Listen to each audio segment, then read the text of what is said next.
Hey, how's it going, everyone?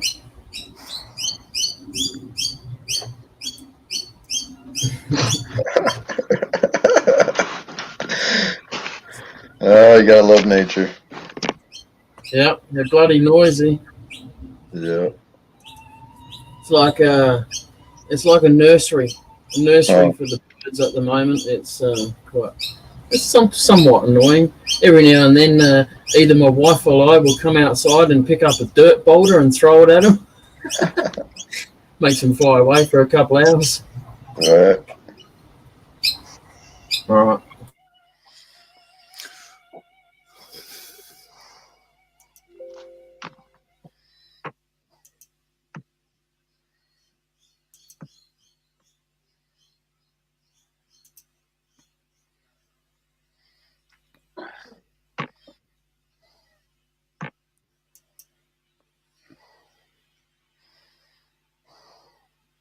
Dr. Bob must be busy getting ready for something.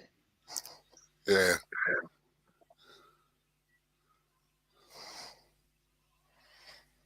And Sid must be working. And howdy, Klondike. Good day, Lewis. How are you? There you go, Lewis.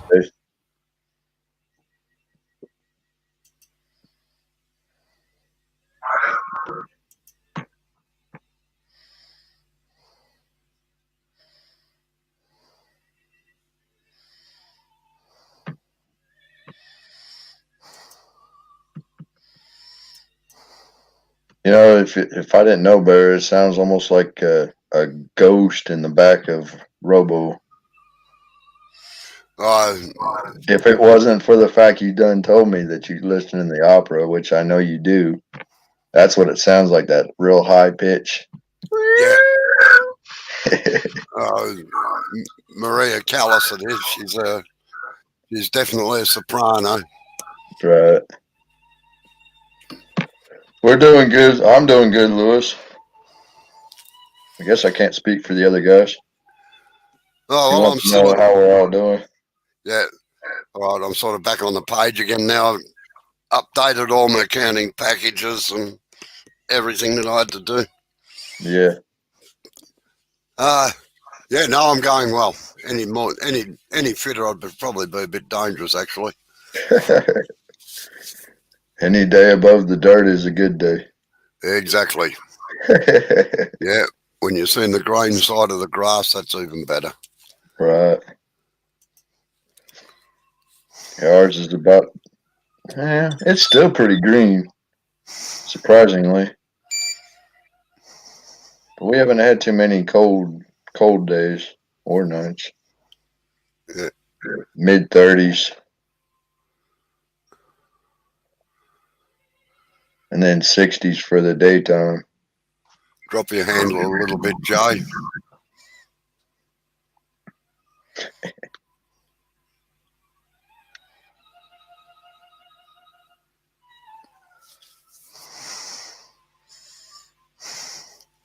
Hey, Jay. Just have a look at the screen for a minute.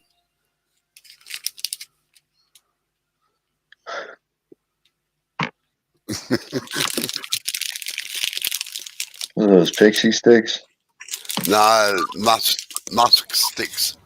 Do you know what this is, Jamison? Yeah, I do. All right, cool. All right. Yeah. I done figured it out Bring after the mic probably the up. second or third time that I was on live with you. Yeah, unfortunately, that's something else I taught him.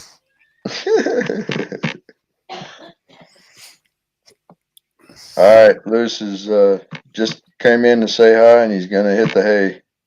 Yeah, good night, Lewis. He casted a real nice piece of burl for a vase tonight. My first commission to the UK. Good on you.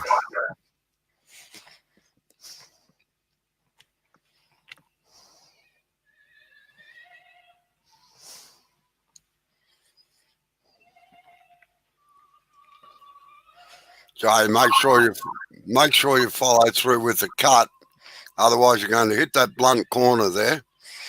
No, yeah, that one and the one on that side. And you'll be in real trouble.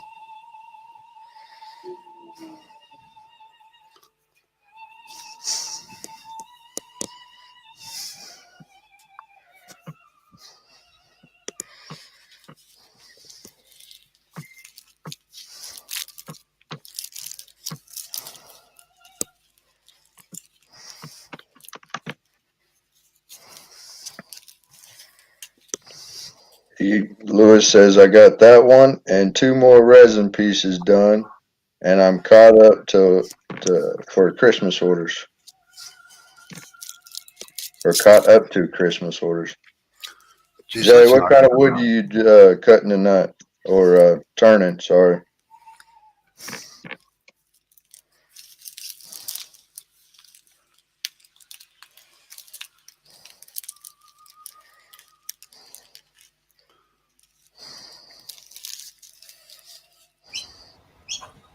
Another piece of spalted peppercorn. Salted peppercorn.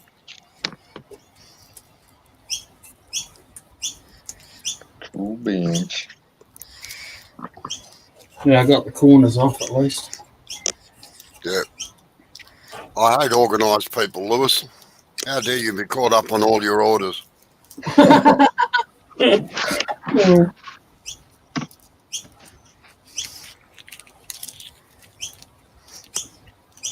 Had to fix one of my wife's clock faces today because for some reason the one type of mechanism that we bought for it worked, but she don't know what she did with it. The other one was too short, so I had to carve out the back side and get the box inside of it.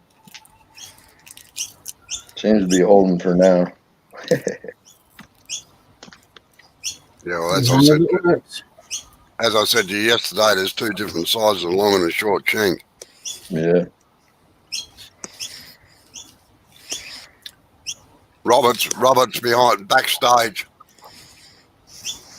Robert's knocking on the door. Yep. Not by the hair of my chinny chin chin. Hey, how you going, Dr. Bob? G'day, Bob. Hello, Dr. Bob. Good day. How's your day? Been good. Been good. Sorry I'm a little late. I was out in my shop doing some sanding and listening to some music. And I got the notice because it popped up on my phone and interrupted my music and turned off the propane heater and locked up the shop and came inside. I interrupted someone's day. That's my day done. I'm going. See you later. Well, I've forgotten the time. When I'm in my shop, time stops. There's a warp Yeah. hole in there that just stops. No, The only it's an time I hour have late time than is- normal too.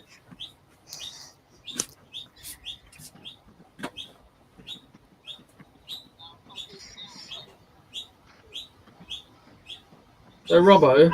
You still got the bird, I hear. Oh yeah, yeah. I haven't been able to hit that one with the slug gun yet.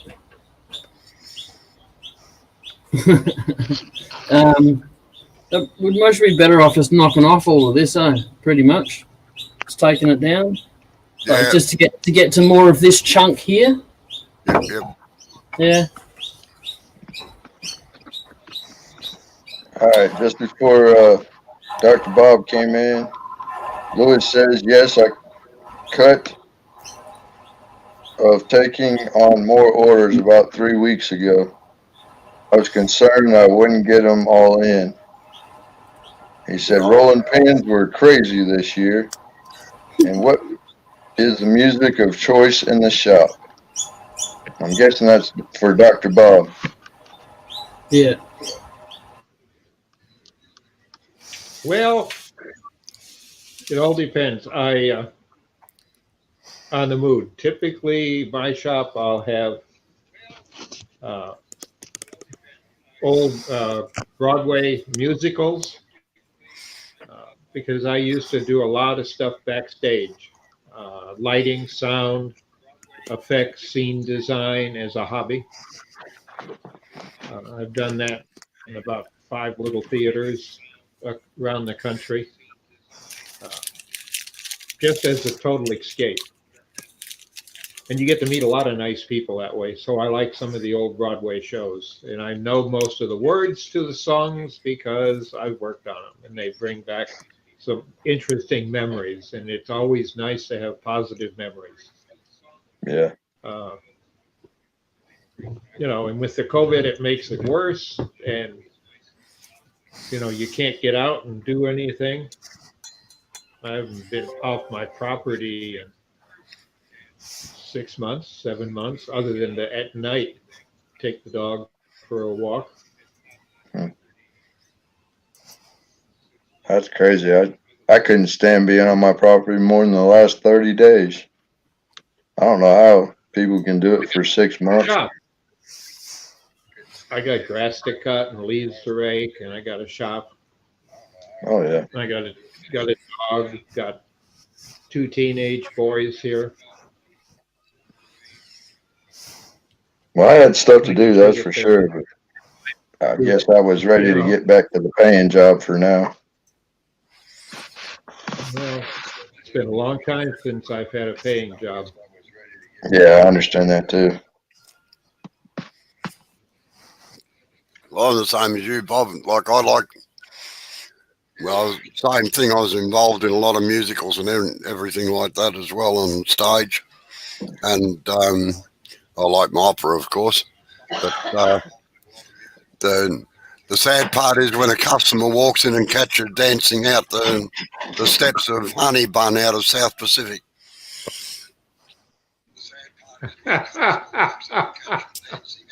Yeah.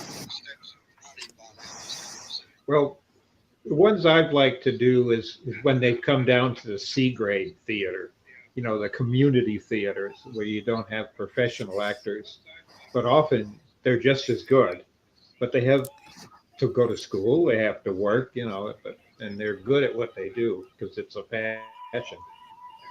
I like that kind of it. So the plays that I like to work on, I've worked on all of Weber's stuff except Miss Saigon.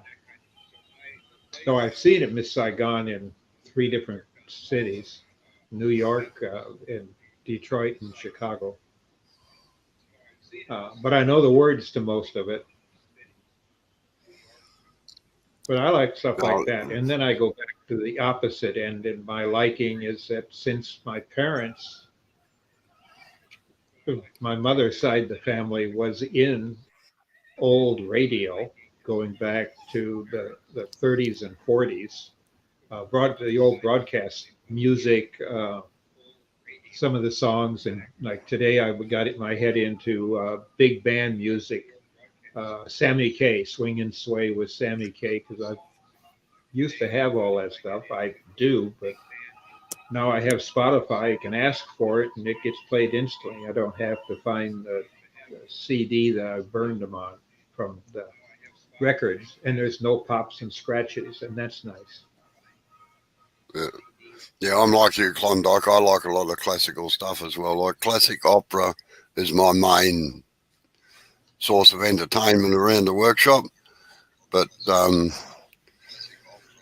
yeah, that's what I find hard actually doing the lives, because I like music in the background, and you got to switch it off, otherwise you'll get nailed by YouTube or Facebook or something for copyright infringement. Well, the operas are all public domain, at least a great majority of them. Verdi, and, those, you get the opera, they're definitely public domain. Yeah.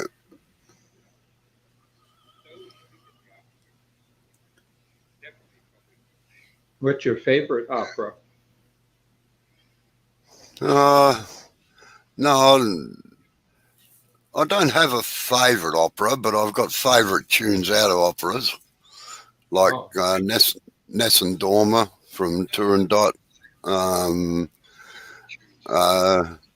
Yeah, quite a few, like the solo out of Madam Butterfly. What I'm more intrigued in is the drama that they can get into their voice. You can almost hear it, you know. Yes, and that's hard to see today or listen in the modern shows.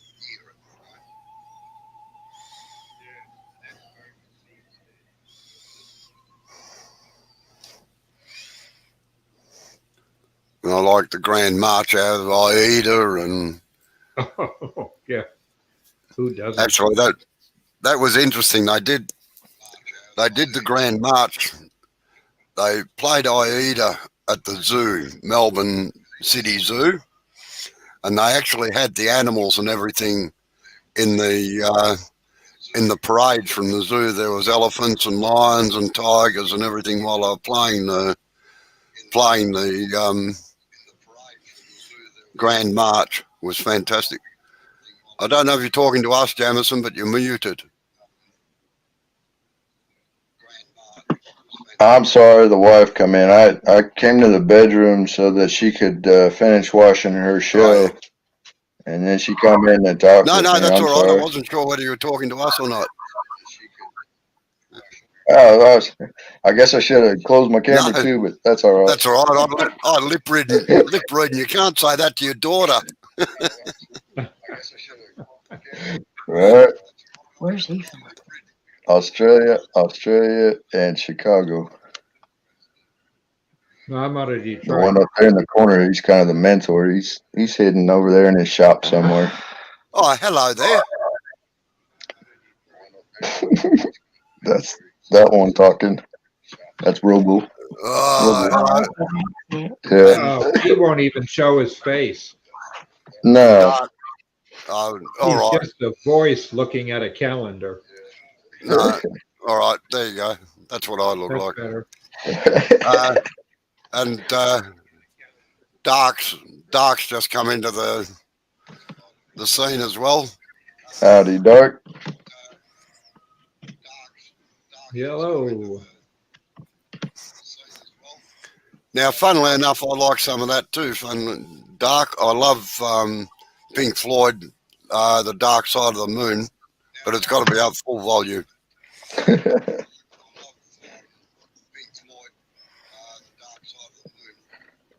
Is that the one that made the mushroom? Yeah, that one there. Jay.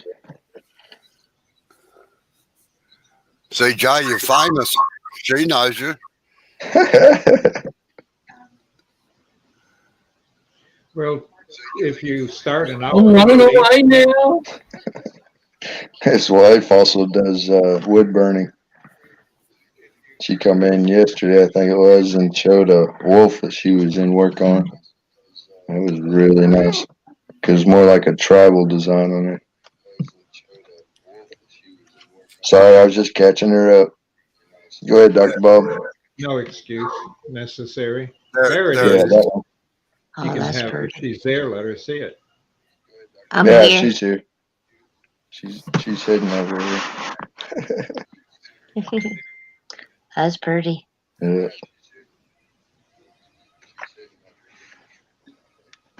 I'll show you what I made today. Hey, Jay, if you start an hour earlier, I got the president of our club. I've talked to him. We had a conversation today, not necessarily about you, but what happens if I kick the bucket from COVID and all my turning stuff. I got to think of that because it could happen. And going to make sure the club gets it. And all my records and books and DVDs and stuff, put it in the library for someone else to use. But Yeah. It's a good it's idea. not nice to Very think good idea. about, but it's reality. If it happens, they say I don't have any chance at all of surviving it with Agent Orange poisoning, as bad as I have it. That's why I hide in the house. Yeah. That makes sense. I was telling him about this unique group of talking around the shop and how it works. and he was fascinated. He wanted to see if he could come and stick his head in and see what it's like, because it's something he has thought of, but he has just, the friends that he hangs out with in the club, and that's it. And they don't have anybody else come in and from anywhere else in the country, or let alone the world. And, so he wants to come and watch and participate. Yeah, you know what I'm like. You can invite anyone. That's cool. Well, they're working up on a special membership right now, so you guys could actually have a membership and not just attend the meetings, but do the workshops, the second half, People watching get too. access to our You online. can actually hear all the talking too. Mm-hmm. So they're trying to work something out, because there's been a lot of people that I have brought into the meeting, and a couple of them have sort of shocked the ever loving out of them. And Robo is one of them, from being so far away, YouTube. But like the president of the European equivalent of AAW, and He that must kind of like blew him talking. away. He must be the main talker. Yep. Dr. Bob keeps us going, keeps us educated. Well, I just want to explain who's coming tomorrow and what my day was like. What was your day like, Sarge? Oh, I got airborne today. A bucket truck or climbing? Yes, sir. Yes, sir. I got airborne in a bucket truck. Have you ever been brought in for high tension work on a helicopter and touch harness? No. No, I try to stay away from transmission lines as much as I can. I'm astounded by you see some of them that just slide along the wires 500-600 feet off the ground with the harness on, and I think, oh no, not for this black duck, I tell you. As long as you're not grounded, you're all right. Yeah, no, it fascinates me, but I could never do it. Same as the ones that climb these giant radio towers just to change a light bulb on the top, Oh yeah, high work. You make good money at it. Yeah. Good day, Chris. How are you? Bailey Woodworks is in, Jay. How you going, Chris? Yeah, All right, good night. Good night, Lewis. Hello, Chris. Hey, real quick, this is what my wife did today. One of. They hold still. Yeah, just move it back a little bit, Jamison, towards your face. That's better. Very pretty. Still? Ah, very good. Yeah. Yeah, she likes doing all sorts of different crafts. What does she have? A jewelry shop that sells her goods? No, she just she'll put them on Facebook on her craft site, and like she just went through a big sell off a bunch of earrings. She would put numbers with them, and then they would write in the comment which ones that they liked or which ones they wanted, and sell them.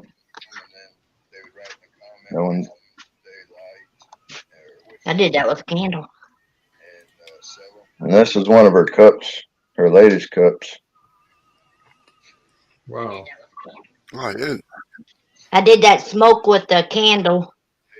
Ah, right. Wait on, Jamison. Jay just put me up. All right. Working on it. Yep. Can you see it? That's an epoxy written over. Yes, Yeah. sir. Food grade epoxy, got that. Dishwasher safe. Well, yeah, the epoxy does pretty good.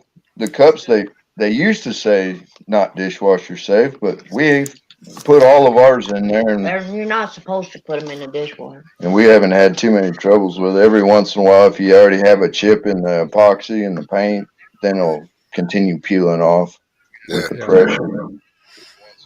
But, Well, the one thing, I've got a couple that were made for me several years ago, and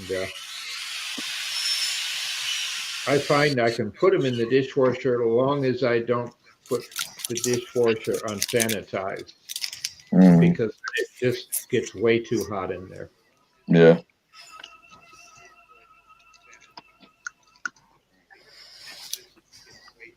Yeah, it's funny. Some of the cups that she's given out, she gave it out to one of the ladies at church that we are good friends with, and she had put her cup on the car and forgot about it, and it fell off, hit the ground, and the bottom of it hit in such a way that the epoxy and paint and everything peeled off, chipped off. She brings Ida, my wife, the cup with a bag full of the pieces and asks her to basically glue them back on, or if she could epoxy them back on. And of course, you're obliged. Yeah, she fixed it. I think she's done that a few times for that same person. That same cup. Oh, Yeah, there are some people that never ever learn. I'm convinced of it. No, she's, bless her heart, she's always going 110 miles an hour all day long. So is her brain in opposite directions. Not your wife. The lady that keeps dropping the cups. I've got a friend of mine that before COVID, I was helping them. They bought one cup spinner, with the little motor and all, and wood frame. And they asked me, can we make this bigger? Because they got the bug after selling the first one. And went online and I bought a kit of just the motors and the shafts and the bearing. And made that was 2 rows of 3 gang cups, because that's what she thought that she could handle, spreading it on and that and watching it spin until it dries and sets up under a heat light. Right. And now I've made a dozen or 2 that she has sold online because it's a 6-banger. There we go. And it's got a timer so you can turn it on. Set a timer to turn them off. Because she wanted to leave them on while she went to bed. Dark. That was a metal turning lathe. And believe I have actually seen that happen with the same results. Dark was just saying that he watched the video this morning of a guy who get caught in an industrial lathe, and that was a metal turning lathe. Thanks for the reminder. I really didn't need those visuals, but thanks, Dark. Can I ban you now? I think that's the video I sent you, Jay, wasn't it? Yes, thank you very much for sending that. You Pustana Malaka. Still, it wakes a novice up. Yeah. I deleted it. Oh, that's loud. Oh. He's going to hang up on him. He doesn't like this number. Talking to a stockbroker. No, there should be some forms he's filled out online, and they're going, no, you're not authorised. So they're filling what for? Read between the lines. Who did that? What lines are you reading in between? Nah, she wanted to know how I can understand you guys, especially you and Robo. I was like, I just read between the lines and catch the pieces that I need to make a sentence out of. You gonna make the book right, don't I?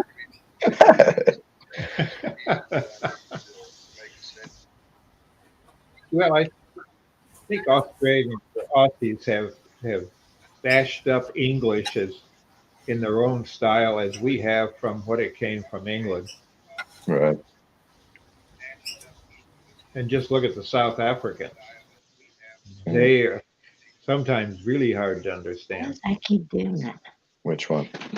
Oh, that's him. He's muted, so we don't I hear keep the thinking thumping. J.U.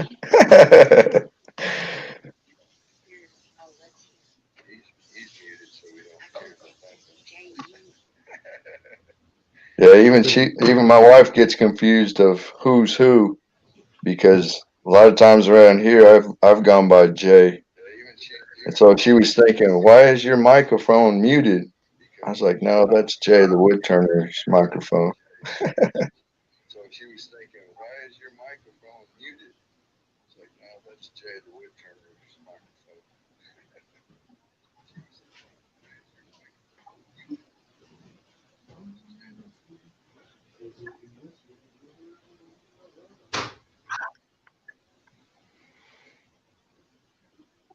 Well, Sarge, did you get any time in your shop today?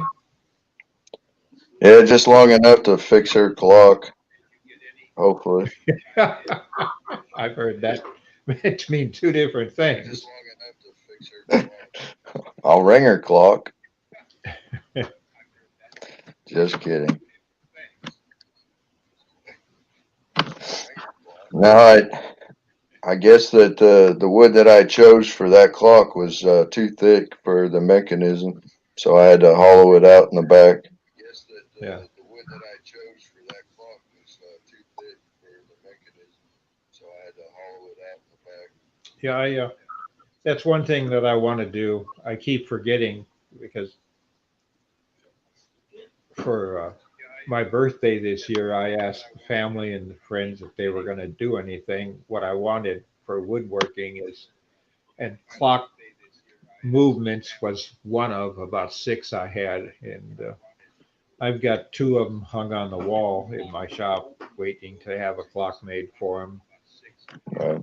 And I think four sets of numbers that I can use to put on them, whatever I pick. Right. So, but I've never done a clock, so I know it's not hard to just want to find something interesting because I don't like normal. If I'm not doing an urn, which is simple, like I did, been working on this today, and I've got it up to 12,000 grit. I mean, it is nice and shiny and smooth as I didn't know smoother than a back then baby's how to be derriere. making some But I Yeah. like the fact I leave the yarn. natural inclusions in it Right. because I think it adds character.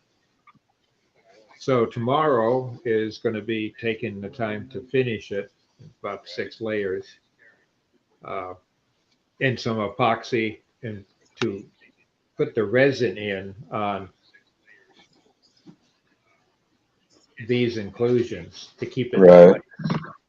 So I'll make sure they go in.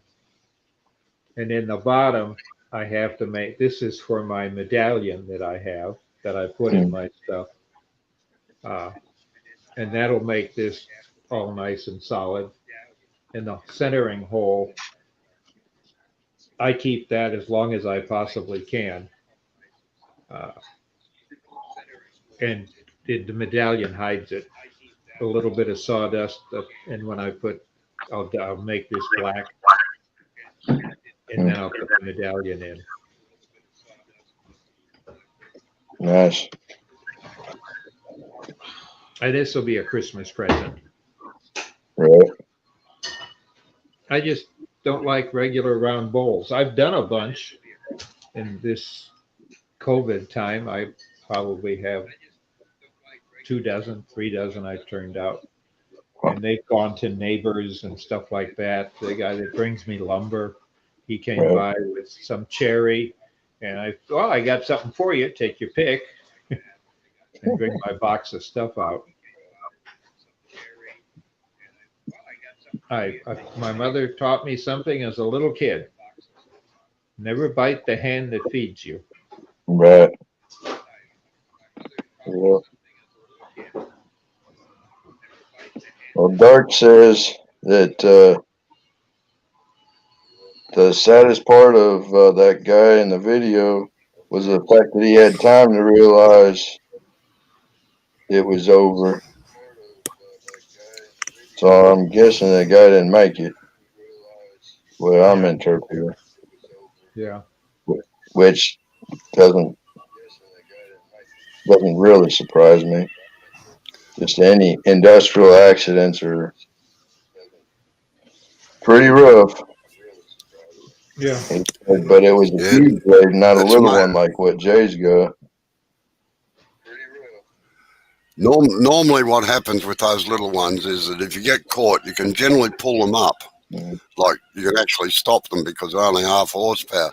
But you would be surprised at how much power 1 horsepower actually has mm, when it's rotating. Like you can actually hold a 1 horsepower motor from stopping from rotating just with a pair of pliers.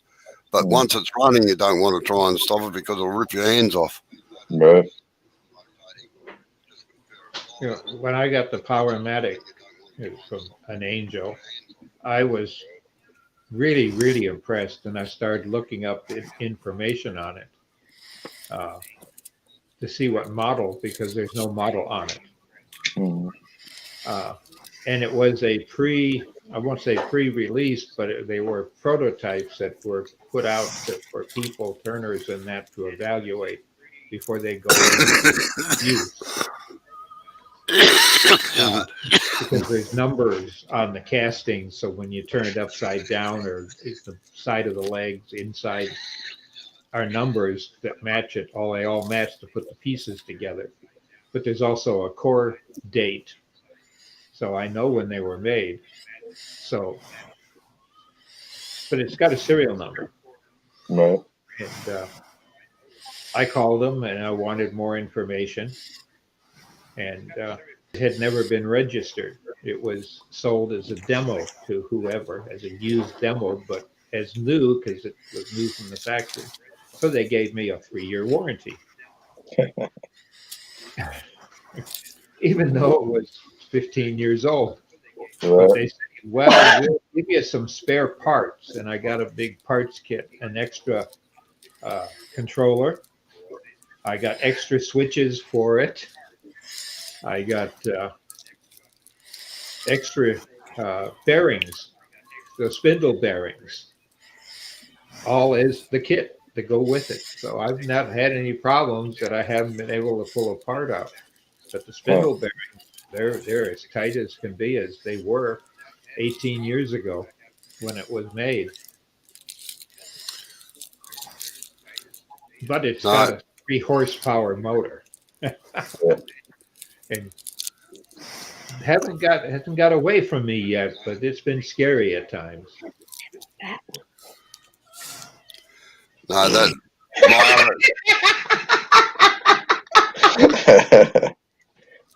my other my other pet hate actually is people that leave chuck keys in chucks. Oh yeah. Oh, Yeah. I've seen a couple of really bad accidents and 1 death from chuck keys left in a chuck. Mm.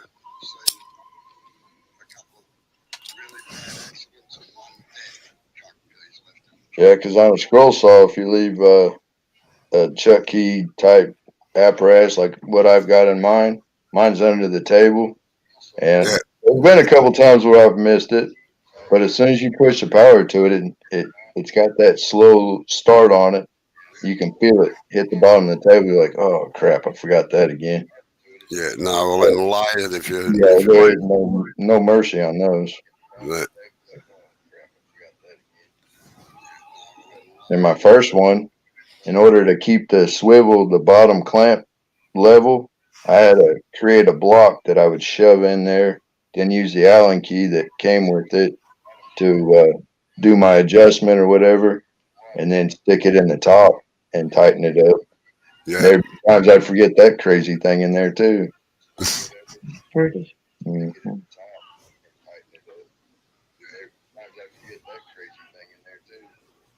well, I have to admit I've not had that problem. But I'm a person that because of my vision problems, and that all my life I've learned to try to put and do things that a person with a handicap would learn to do. But one of the things for my chuck key, I believe that if the chuck key is in there, it is standing straight up in the chuck, period. Mhm. Yeah. And that's it. So, because that way I can see it before I hit the power switch. No, I've a rule here. The chuck keys do not leave your hand. Your hand is on them all the time, so that you can't leave them in. Admittedly, sometimes yes, when you just got to reach around and pick something up, and it'll stay there for a nanosecond. But as soon as I put it in, the chuck key's back in my hand again. Yes. I mean, I don't leave it there except say I'm trying to adjust a center or something that's in Oh the yeah, that's re-chucking. yeah.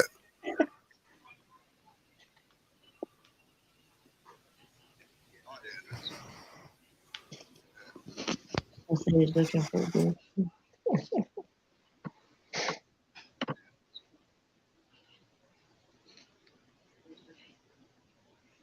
That's, I know that it's not the same, but I also make sure that on my scroll saw that if I'm going to leave the saw for any period of time, whether it be to go to the restroom or quit for the night, if I'm still going to use that same blade or do that same piece of work or whatever, I'll at least take the tension off the top and pull that out of the clamp. Of course, make sure my machine's off. But that way, there, I pretty much unload my weapon every time. That way, there, for one, it doesn't keep the tension on the blade. Blade has some time to relax, and then for two, I don't have to worry about somebody going in there and starting it up and going.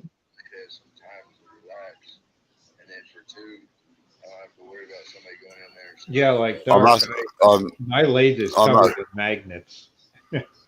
Everything, Yeah, the ruler, everything sticks to a magnet, and that's I what it. use I use a magnet. I use a magnet for some things, but I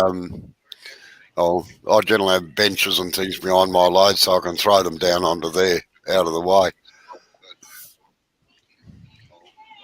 I used to, but my shop size got cut by 2/3, so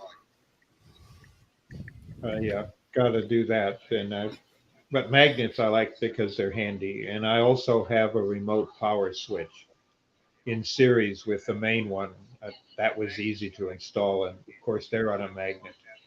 And if I'm doing hollowing or doing anything where standing in the line of fire is very iffy, and you got to reach across the line of fire to hit the power switch, I bring my magnet remote switch and I stick it to the bed on the other side so I can reach it with a hand quickly.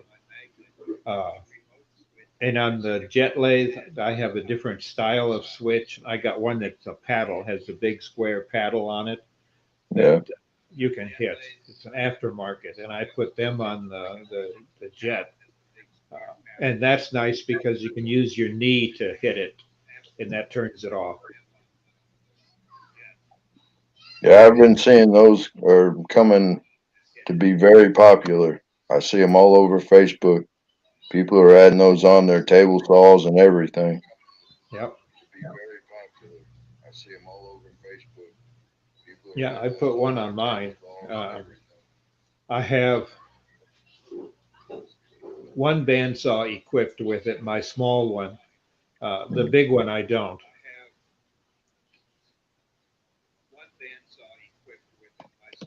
And the other thing I like on my scroll saw is I've got the foot pedal to where when I push it down, it activates the motor. When I let off of it, it stops the power to the motor. I mean the arm will still go up and down and just kind of slow itself down, but it pretty much will stop, take power away.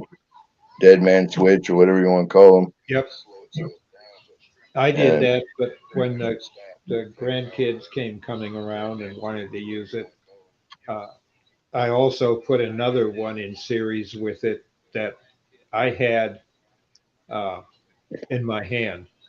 Mm, So I could stand because they felt I was crimping and it's, don't know, I can do it, I can do it. And you want to give them the confidence. And what they're cutting out is in the middle of the piece of wood. So they can't shove their hands into it to get to the pattern, right, keep it away. But I also had the remote switch that I could stop it. And right. and I have that also. I have it on a phono jack, the old 1/4 inch jack, uh, shorting jack. So when you plug it in, the switch is in series. When you unplug it, it goes all the way through the, continues the circuit. Right. But I've done that on a couple of my little lathes when I have people I'm teaching on it. That way I can turn it off on them while I'm standing there. And now I geeked out and I made it wireless. Right. And then made the plug the lathes. And the school saw all the stuff in my shop except my big lathe and the band saws all have remote voice controlled outlets that have names, the name of the device. So I can yell at the Alexa and turn it off or shut everything off. Right. Sorry, I don't know that one. Right. I'm surprised he didn't make mine go on. But that's handy. I mean, I Yeah. don't even have to be there. I can look over and see what's going on. Yeah. And I can turn on my air compressor is tied to it. And the shop vac. Maybe I should have set one of them up for Jay. Geez, the bloody thing will be stopped all the time. It's a neat gift to do that.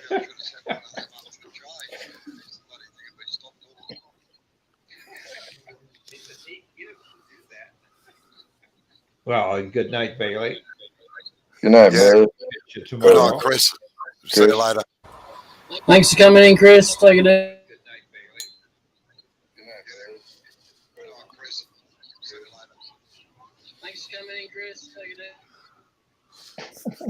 As a lot of you know, I did 200 lamp stands the other day, table lamp stands. Nice. Yeah. The phone call that I just had was to inform me that she wants another 200 because she sold them all. Wow. That's good. So now your Christmas sweater just got bigger. Getting credit for the creation of them, like your name engraved or your company name somewhere in there. No, I've never ever put my name on client's work because it's not fair to the client. The client's the one that, all right, they probably make more money at it than I do, but they're the one that do all the hard work, marketing it and everything. Right. Yeah, but sometimes they'll let you. Oh, yeah, I have done it on some furniture that I've made. Especially if they want to argue over what it's going to cost. And you don't want to lose it. And you say, well, make sure my studio has the name on the bottom, made by. And I'm going to put my sticker and burn it in. I've got something. I've got an answer for people that want to argue about price. I just go, hey, I don't work for nothing. Sorry. Find some other chump. Turn around and walk back into the workshop. Oh, you remind me of the Bowery Boys. Hey, Fonzie, which got it from the Bowery Boys, but you should remember the Bowery Boys from the 50s TV and movies. They were big in movies in the 40s.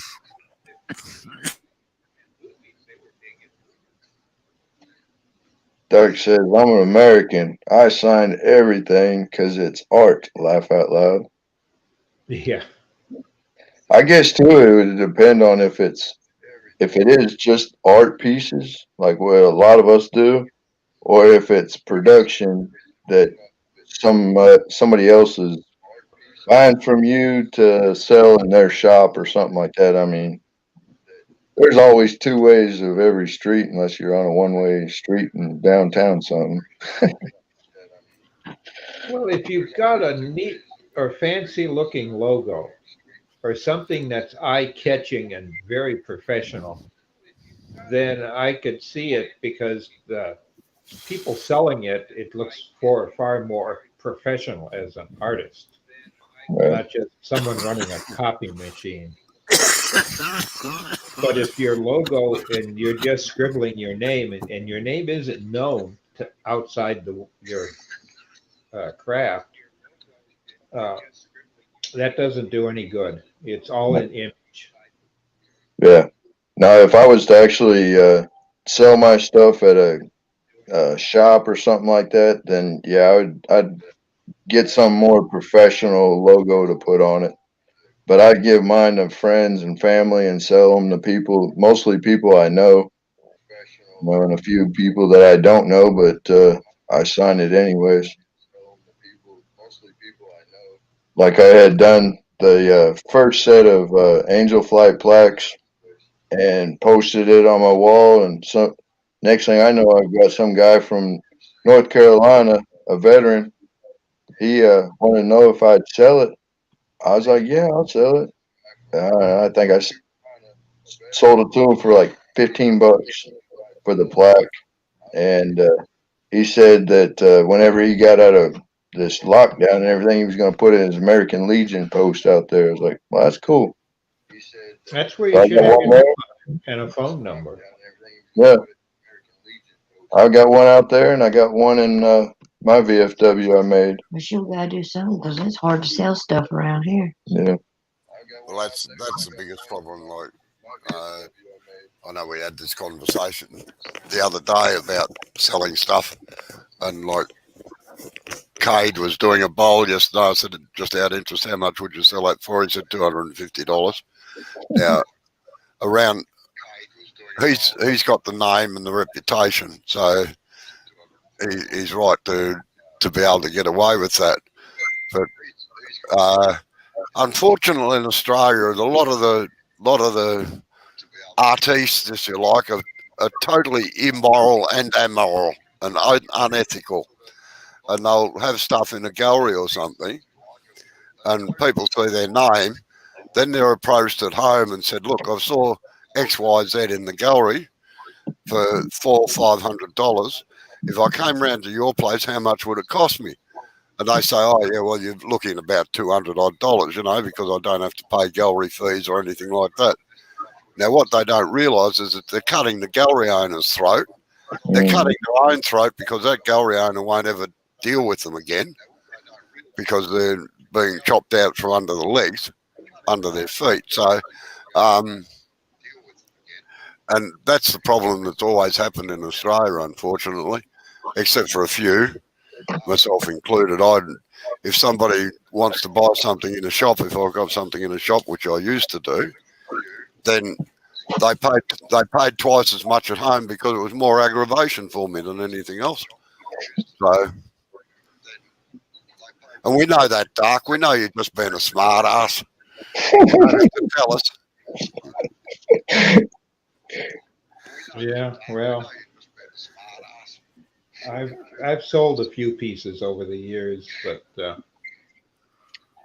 one thing I refuse to sell, and I've turned 980 some, I forgot anymore because I ran out of pages in my notebook. Urns, strictly for vets through VFW. They go. I'm a lifetime member. They gave me a lifetime membership because of me being the secret person making urns from Gulf War One,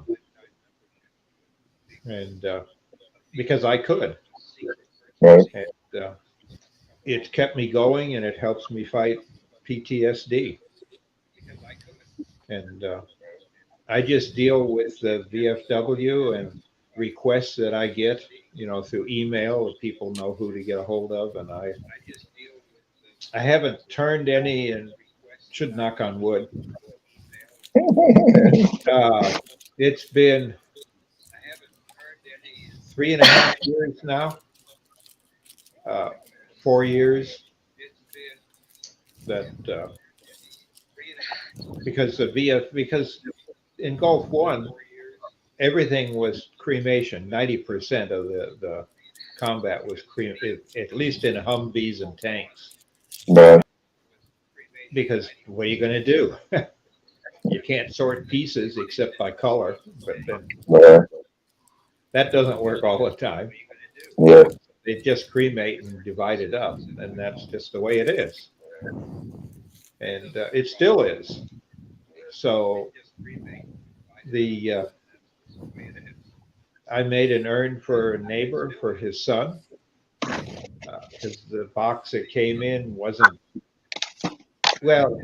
When he took the label off the bottom that had the rank, serial number, name, and all that of his son, he peeled it off because he wanted to save it because the box looked like a middle school shop class box. Tongue and groove, but the fingers didn't match the grooves, the tongues. They were slightly off, and it was nice wood, but wasn't finished very well. Right. Because it looked like a craft box, and they bought it. The military got them locally, and ideally, then they would go right to the mortuary on request, and then they would be decantered there. And actually, that's the term that most mortuary use. They decanter the ashes and when they transfer. So I made one and he loved it. And next thing I know, he told other people and they told other people. And I kept getting asked and asked. And I found that got rid of a lot of the anger I had working for Uncle Sam when you have your boss, my boss, no lie, in the head of 3 up in what I was doing in the smart technology lab, didn't even graduate from high school. Fahrenheit over there. He was the ultimate boss. Right.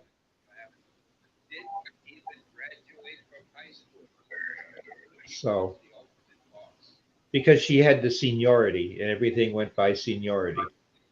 Yeah.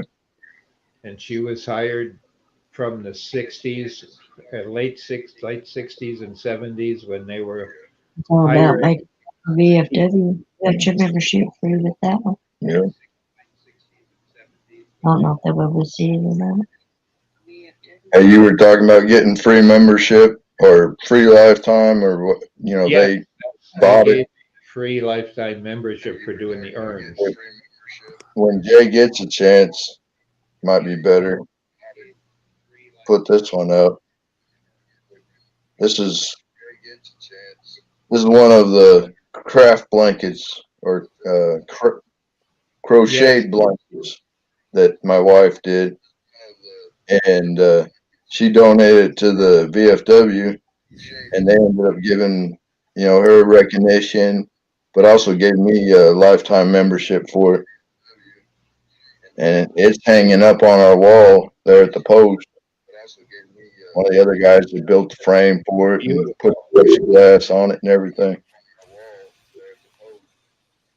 Unfortunately, COVID here has caused the post that I've been active in to close because they couldn't afford the mortgage payment.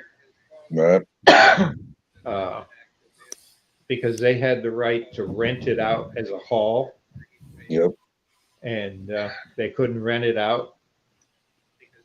And just on membership dues, like we have a lot of posts here that the majority of the people are waiting to die. Right. All old farts like me. Getting young blood in has been very hard, but I noticed the VFW, some of our posts around here. Now, last night I was online for the post that is my home post in Manassas, Virginia.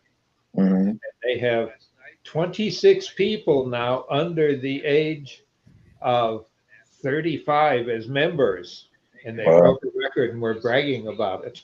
Yeah. Yeah. When I joined my post, I was the youngest member. And at that time, I was late 30s. I was in the late 30s by the time I joined the post. Now we've got quite a few that are my age and younger. So we are starting to take over the numbers. Like I've told every one of them, I was like, I'm not trying to kick anybody out because that's the last thing that anybody needs to do. I'm like, whatever I'm doing, I'm just trying to help keep the post together and make it grow. When it comes to the physical stuff like marching in parades and doing the honor guard, color guard, whatever, if I have an opportunity, I'll do it, and I'll do it in a heartbeat. That way, the older fellers in your generation or however you want to look at it, they can kind of take it a little easier. They don't have to do all that physical activity and stuff like that. But yet, we're all being represented. Well, one of the things I think, at least I've attended a lot of VFW posts around the country. And at least since when I become a lifetime member in 99, was the fact that they seem to be divided. Some posts will have young people, some will have the older people, but what they get together and do has divided them because some of them like the modern music and they want to hold dances, and not necessarily do a waltz or a foxtrot, Right. but be able to have some young people in their 20s for some reason. Uh, the average age of a member uh, around Michigan now is 49, which Mm-hmm. is coming up for quite a bit. It used to be 61. Yeah. But you got to have a program and for the younger, and like the one post, we have several here that own their own buildings. It's a bar, a club. We can Yeah. go in, you got your private key, and the bartender is always there, and the grill, they run the grill too, so you can have lunch there as a member. But it's a place where you find old people or people that don't have a job who are members, and they just come and they get everything at discount because everything is done at cost plus overhead, Right. food and services. We were lucky that in this post in Wyandotte, they had the building donated to them by the city because they did a lot of work on Veterans Park, which is in the city, that used to be covered in weeds, and the monument had been taken away and lot put away because they were doing tree work, and it was like 10 years earlier and never restored because it was private land and the Right. people didn't know where it was put and it was lost. So it's had problems, and now they've opened it up and they have the traditional bingo, and they'll have poker. They have all sorts of activities. On Saturday the kids are welcome and they do stuff with kids Saturday and Sunday. Uh, there's always something going on at the one post, but then they went up to 145 members Mm. because they were doing stuff in the community Yeah. and getting members to come and bring a friend. If you bring a friend, your beer is free. Right. Free beer will bring anybody. Yeah. Yeah. Well, we live in a dry county, so we couldn't even have beer or anything at our wedding reception out there when we had it at our post. We've talked about it over and over again about we can get a private club license and all that stuff, but it's more of a hassle than it's worth. So we do without that, but we've got the traditional bingo. and of course it's shut down right now. And then we do.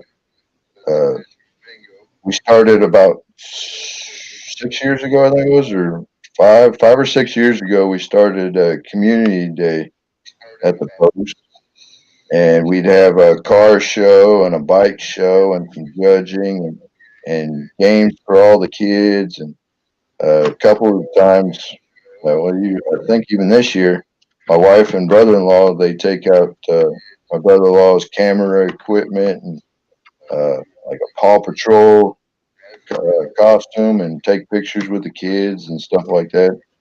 And this year here, we had, what was it, 24 or 25 cars, vehicles, plus the bike.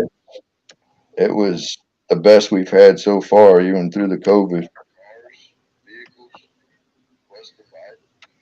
Yeah, you got to get everybody active and keep them active and have something to do.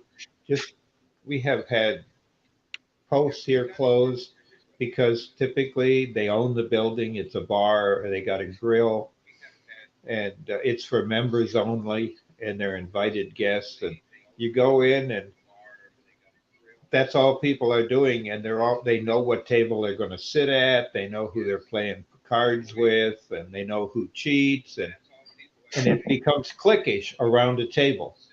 Right, And they just meet all the time. It's Wednesday lunchtime, and now people come and meet, and then they go. But when you want them to come to the meeting, uh, often half of them are too busy. right, But it's like a private club attitude, and that's a hard thing to get around. And that's a president and the board that has to be able to work on that. right. Yep, Unfortunately, there's no programs that I have seen in being a member that's supplied that will help club management like that. Suggestions, a videotape, an online seminar, something that can go out there. But, if you look at the people who are at the top, they're between tenure and death. yeah, We have very few really young people that we want to give the credit to. It's the idea I'm the oldest, so I should be king or president. right. And you can't vote me out because I'll fight it. Yeah. Or I'll die before I get out. Yeah, maybe that's the only way you can get them out. Why do Yeah, you think the president right now has a lot of Secret Service around him? yeah, But there's other than the idea that I know I worked for the government for a long time so I have a lot of connections still in DC that are right, just holding on to their jobs because they don't want to shake the tree because if yeah, they do, they could lose their job. Uh, but the COVID through the Secret Service is the highest group of government employees as a group because it's their union that reported it mm, for COVID because they were on presidential order not to wear masks right. when they were around him or doing his rallies. Mm. And that's a shame. I shall be right back. Cup of tea time here in the ranch. Well, Uh, well, what's your favorite, Sarge, to drink besides a beer? oh, I usually don't drink much on the beer side. I drink more on the Jack and Coke and stuff like that. But for daily, everyday drink, it's usually coffee, black Yeah, coffee. that's me. Yeah, I like good dark roast coffee that you can taste. right. And if it's a tea, Black, it's black, Earl black. Grey. Yeah, 2 tea bags of Earl Grey in a teapot. yeah. See, I grew up with the Earl Grey because my mom, she didn't drink coffee. So that was her go-to drink. My dad, he did drink coffee, but we weren't allowed to drink it until we were older. I started drinking probably 14 or 15, something like that. Been hooked ever since. Yeah. I mean, it's a Coffee. bad vice in a way. Yeah. Do you get field coffee in the military? That's always strong. Yeah. It's like I how many was pounds per cup? Yeah. I was at school in Memphis, military school, and I got kicked out of making coffee. Got fired from making coffee because I made it too strong in the ghee dunk.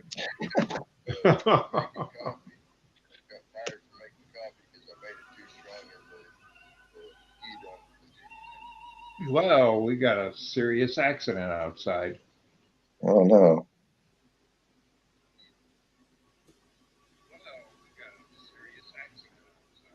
Two police cars and at least an ambulance and a fire truck. Good Tell by grief. the lights on them. See, Right. I an intersection of two major U.S. highways. Mm. Goes this way, and the other goes in front of the house. And Right. we're down low because the berm for each is out there. So when I look up, I'm looking at the one highway there, 39, and it's also the intersection that comes off and splits as a Y to tie to Interstate 94, which is that direction. Yeah. Which is some it's kind of nice. The view isn't that good. It's all got trees and stuff to cover it in Right. the summer, the leaves, but it does block us from a lot of the extra snow and the high winds. Right. And I'm in the shadow of the cell tower. So I got a mini cell back next to the router from Sprint. They just shipped it out and plugged it in, and my phone logs into it, and so do the neighbors, but it doesn't cost anything. So I have unlimited data. Nice.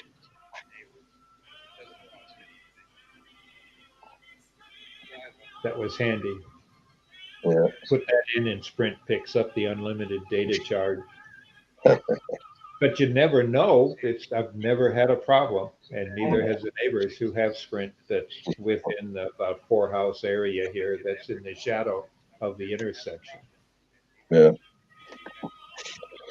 Well, Dr. Bob and Jay and Robo, if he can still hear me, I'm fixing to turn in. Busy day tomorrow, eh? Yes, sir. Oh, thank you for coming in. Yeah. Stay safe.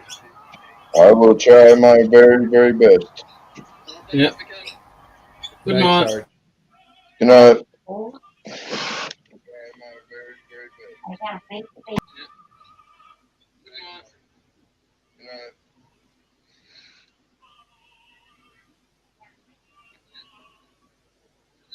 So, Jay, how's your day been?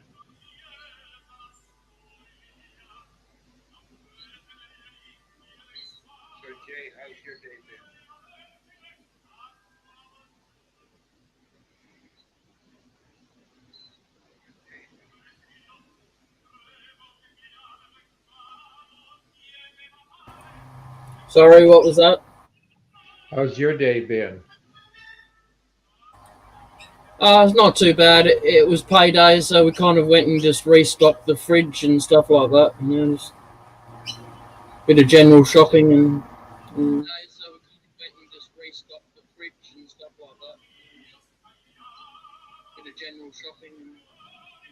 Besides turning, what do you do for a hobby or a sport?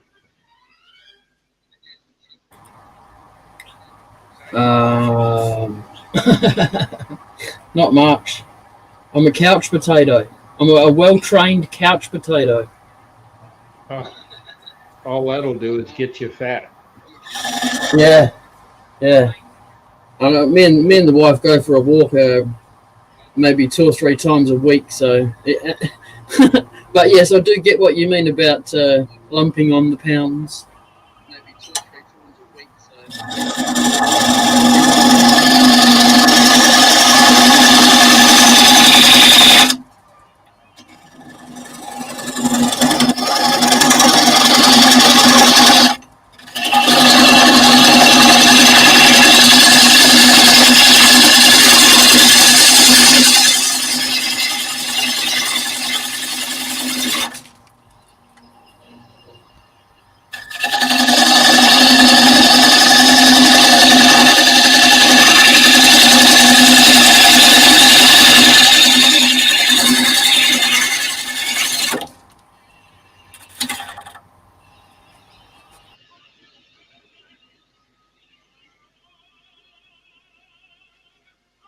Yeah, the dark. The one nice thing I like about turning urns, and I learned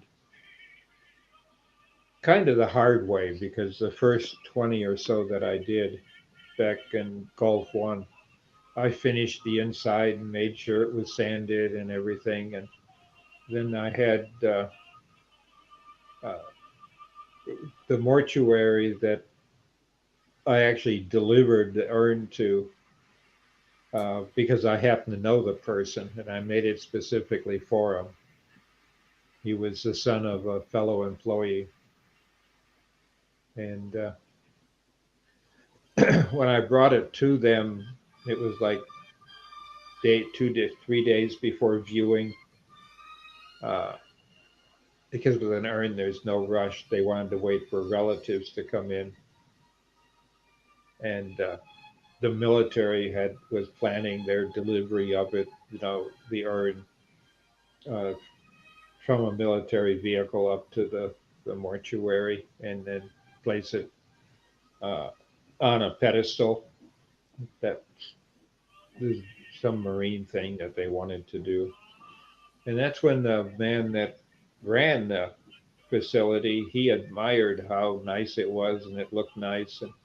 And I had it set up so as in those days, the lid got epoxied on. Don't screw it on because they preferred it epoxied.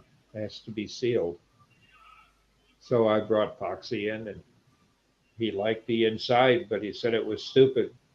He said, Bob, ashes don't care how smooth it is or how well it's cut.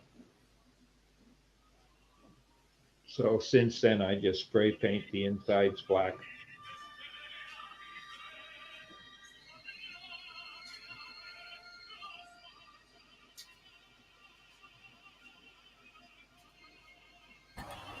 Yeah, it's not something you really think about, is it, when you're making a piece? You just want to make it nice and smooth inside and out. Just what you do. Yeah, and I did the first 405, uh, but word got around because I did it for free, and they cost as almost as much as a coffin does. Uh, and then we found that most of them were made in China or Hong Kong or Singapore, and they don't cost a lot, but they sure got the big markup.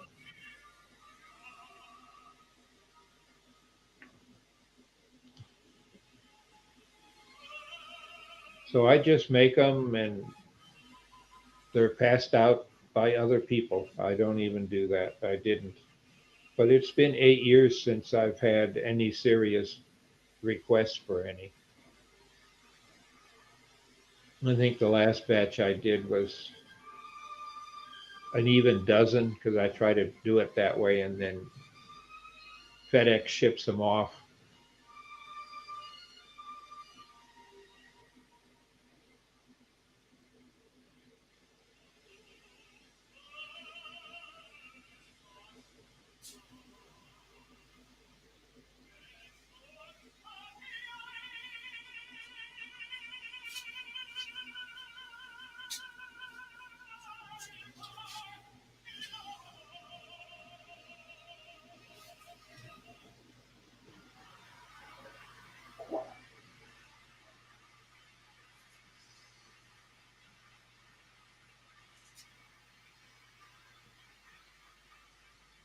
Well, the one thing I have done, Dark, is that I've had some interesting requests for urns. In fact, the first one I made was interesting because it was all ingrain and had to be because the father had a piece of wood and neighbor that asked me from a tree that the kid had carved his initials in when he was like 14 or 15. Uh, and he wanted that as a feature point on the urn. So I turned it slightly off center to leave the bark and whatever in to hold that in place. And that's before CA glue. So I really worked at gluing it all down and Uh, I used a torch and I darkened the wood after I had put the area where the initials were so they stood out. Uh, but I have done more urns that have been untraditional, like that on request.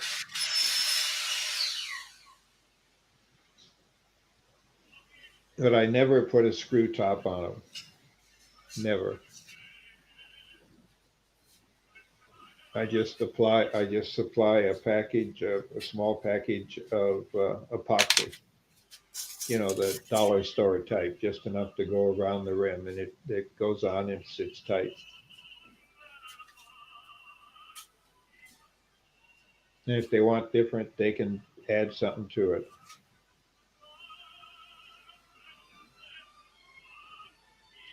Yeah, you got to keep the customer happy because that's probably the most valuable gift you can give them.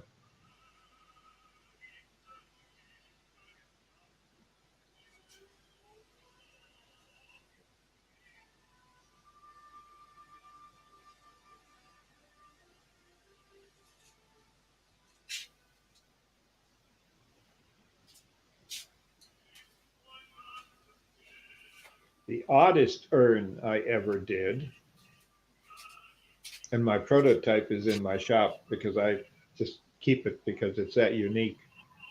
The woman, they had 5 kids in the family, and it was a chief master sergeant, so he'd been in for a long time. But the biggest thing that he wanted when he passed away was to be planted, as he put it, according to his wife, under his roses because he loved rose bushes. He did, that was his passion. And the problem is that they had a big house on a military base. And after he passed away, they had like 11 months, but they got an extension, some because of his rank, because they had a kid in high school locally, and they wanted to wait to be able to move into a house then because the kid had been accepted in a college and in another city, so they were moving and were getting a house ready there. But he couldn't go to college yet, so they let him stay. Make a long story short, his request was to be planted under his roses. And that she thought was really appropriate because that's what he did. So I took a piece of wood and turned it and made it look like a terracotta, the red terracotta flower pots. It slopes up and then has this straight lip on top that extends straight up around it. And I did it.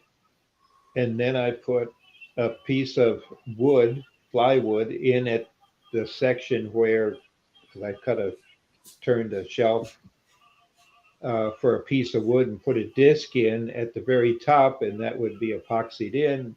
And it had a bung hole for a rubber bung or a wooden one. But the top where the terracotta pot stuck up, just that little lip around the red pot, I know.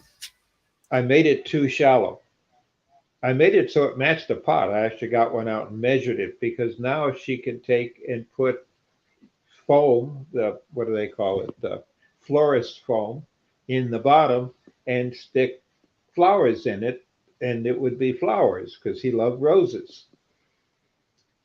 And then when they moved and set up their final house, the idea was that they could just plant the pot in the garden and then put the roses and the rose bed over top of it the way he wished.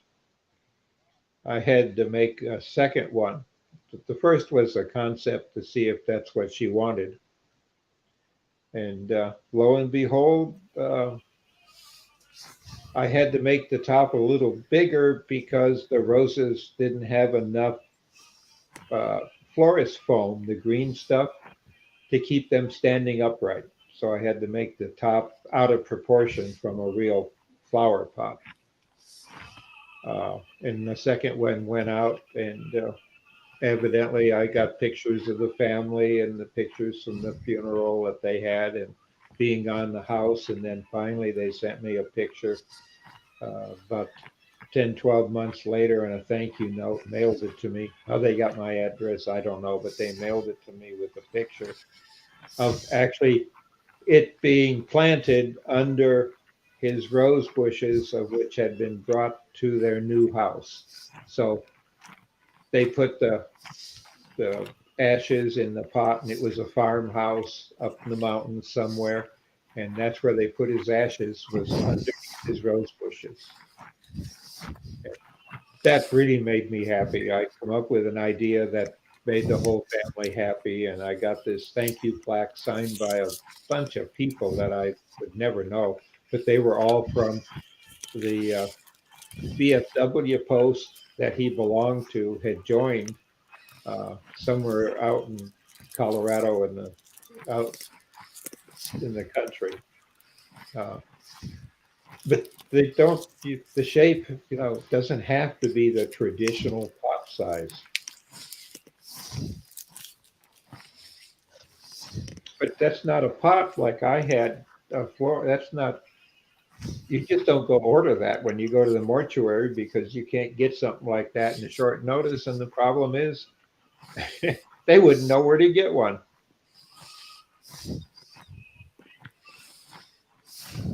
Because they just buy from a wholesaler who buys from an importer. 90% of them are made outside the U.S.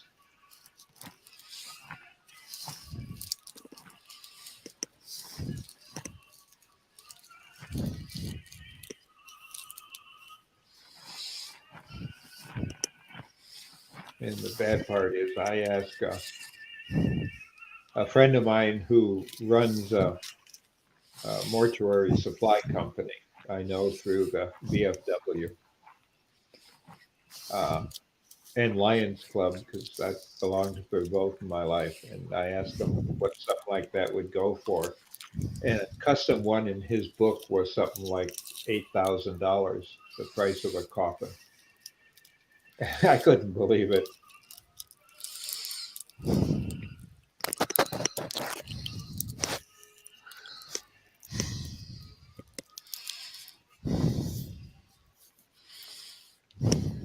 I agree with you on that. When my father passed away, uh, I turned what his would be, and I've turned one for my brother.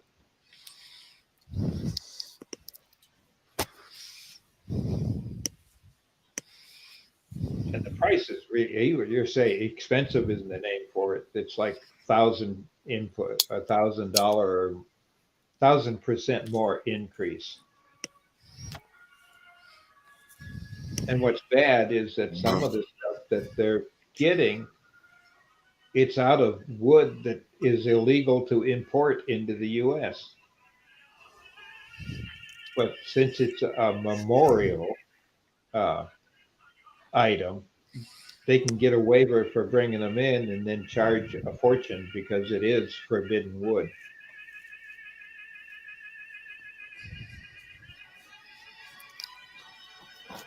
Gonna lead line your mother-in-law's, are you, Doc?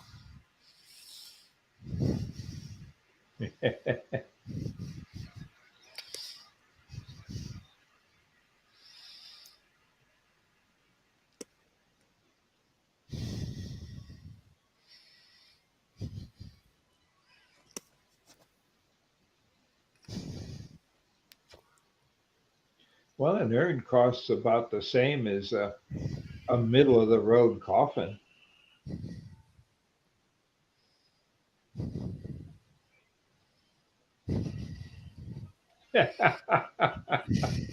Make sure she's dead, eh?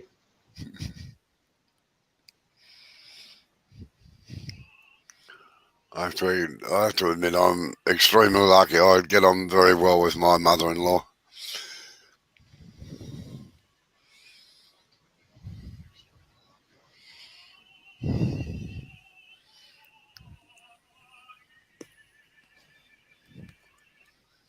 Geez, it's a shallow bowl, Joe.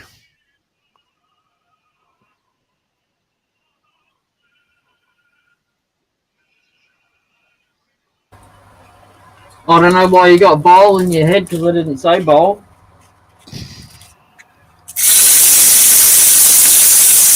What is it then? I told you it was just going to be a thick platter. Oh, You gotta watch that. You don't want a lovely wife grabbing it and chasing you with it when she gets mad. No, she knows how to use the lathe tools now. Whoops, look out.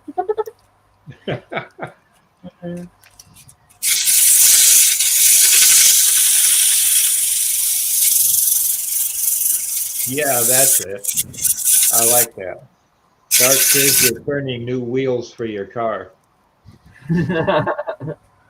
Flintstone car. Remember Fred Flintstone's car? Yes. But they were rock. I think they were rock. yabba dabba doo. Yeah, I'm not really into pedal power anymore.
Bloody rat bag.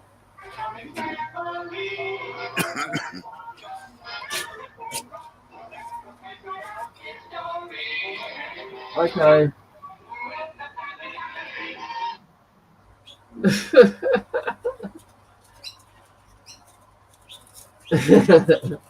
Like that one? I thought that'd get you. First Oh, that thing- was you. Oh, was that Yeah. you? I thought it was Robbo. I muted Robbo. No, that's Dr. Bob. I just wanted. I don't need a copyright strike. Like, Oh, it wasn't long enough. You're allowed, I think it's 30 seconds.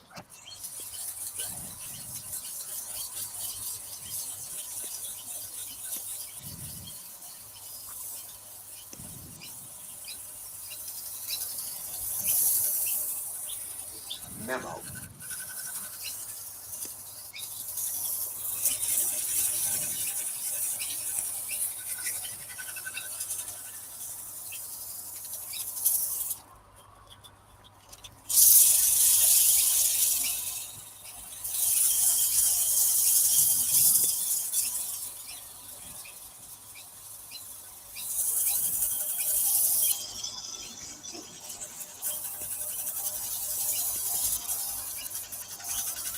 Did Amber have a practice today, did she, Joe? Did Amber have a practice today, did she, Joe?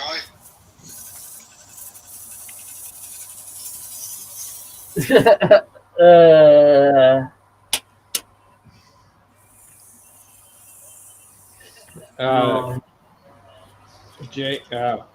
Dark, I've never done segmented work.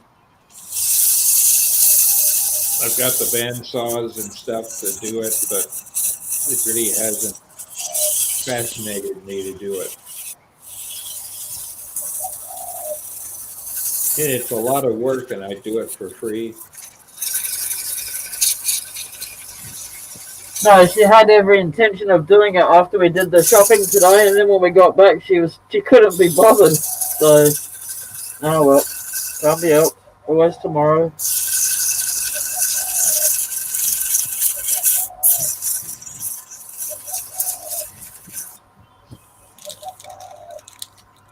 Yeah, I might only be in for a little while tomorrow. Got to finish cleaning up the workshop. Yep. Need to make some more lamps now. Yeah. And the nightmare continues. Going to have to get the bulldozer in his shop to get the shavings out. I'm just No, about ready. Amber's not allowed there until I am. Did you mean D9? Yeah. Oh, I was thinking a compact one like a D8 or a backyard D4.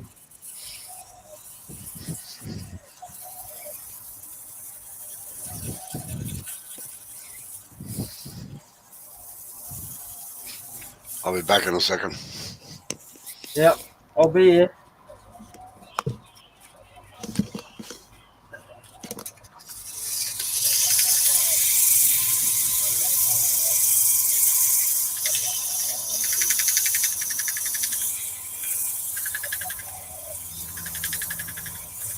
Well, Dark, I've got friends that do it. We have members in our club that put seminars and classes on, and you can all go to their house whenever you want. But I don't know. It's Oh man, they'd regret saying that to me. I could go to their house whenever they wanted. well, it's just to get together and chat, turn, and we're an open club in that matter. I'm pretty sure I could manage to lay on a bed lathe and sleep.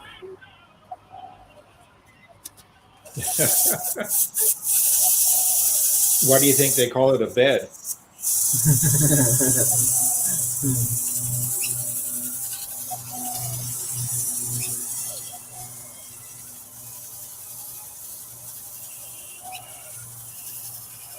Well, one of the problems I have, Dark, that keeps me from doing stuff like that, even good finish work, though I've done it, is that I can only use one eye at a time.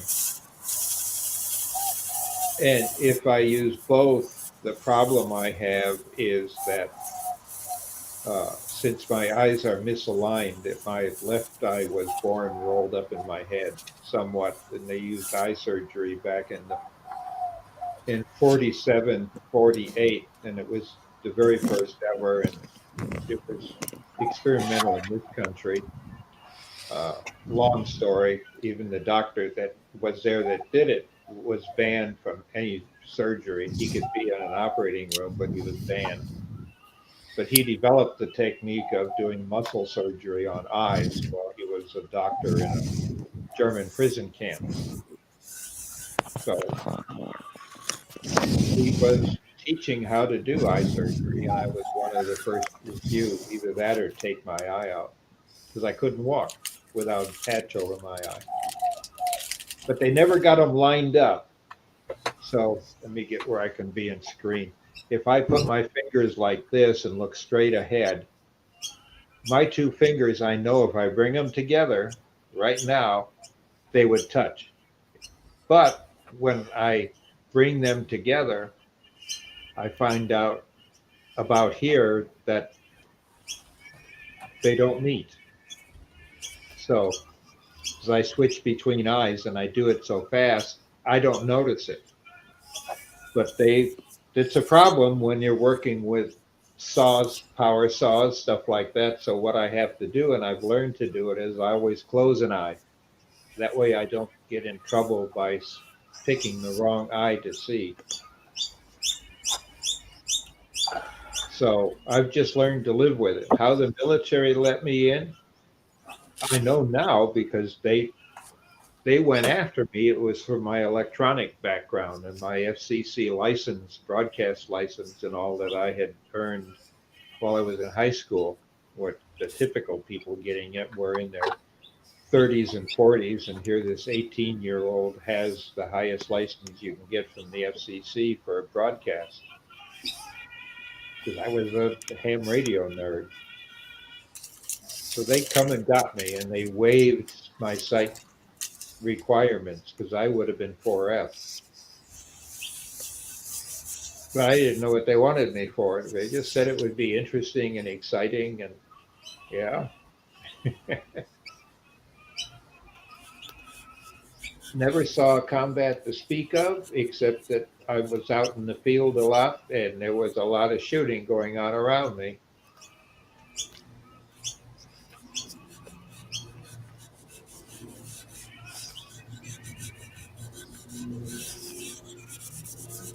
Yes, I have heard that. I've got a table saw, and but I have the I forget who makes the push devices. They got plastic handles. They're yellow with green rubber on the bottom. I've got a double set of them, and with all the attachments, and I make sure what I push through is very stable. And here again, I only use one eye. That way, I know where the blade is. It might sound stupid, but if I only look through one eye, I know where the blade exactly is. Because my vision will play games with me. Oh, you're a youngin'. I was a World War II baby.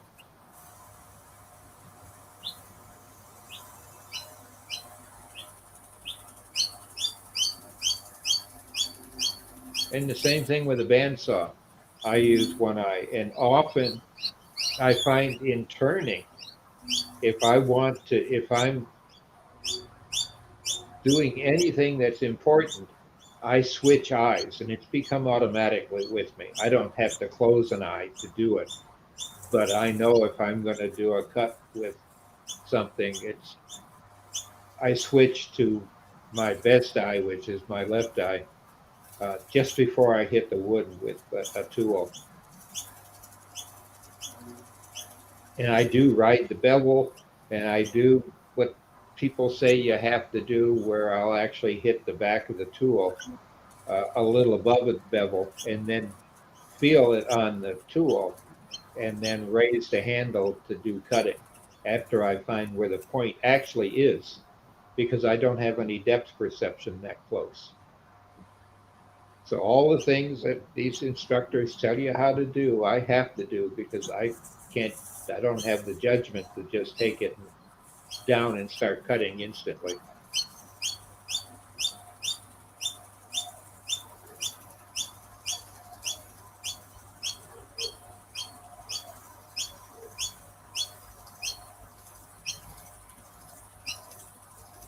Well, thank you. I like compliments like that.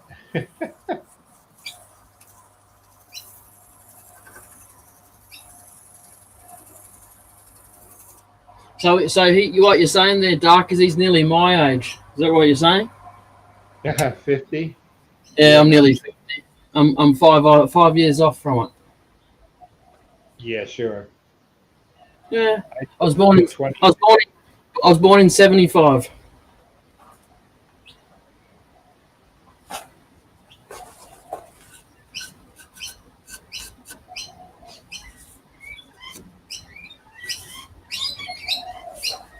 You know, there is blind turners. I've seen it. They've got a YouTube channel, and I have worked teaching. I've had two turners that have been blind that I've taught when I was teaching at the tech shop. And I worked with military people who have lost a limb, a person that had lost a hand and had tweezers or the double hook. And we come up with an engineer friend of mine from Ford, because they sponsored our tech shop, and we come up with a new hand and made it there that just screwed into the old where the hook was, and he could hold a turning tool, and it was braced with a brace on his forearm. And then you could use the other hand to do the steering. So one held it against the wood, the one with the hook, and the other hand did the steering, and he loved it. He was turning, and now the equipment to do and make stuff like that, I understand, is finally being approved by the government because of it had to go through all sorts of fancy testing laboratories before Uncle Sam would do it. In the last 4 years, all that stuff got put on the back burner. Actually, the American Disability Act got put on the back burner too, the enforcement of it. The enforcement people were all transferred to other jobs or let go.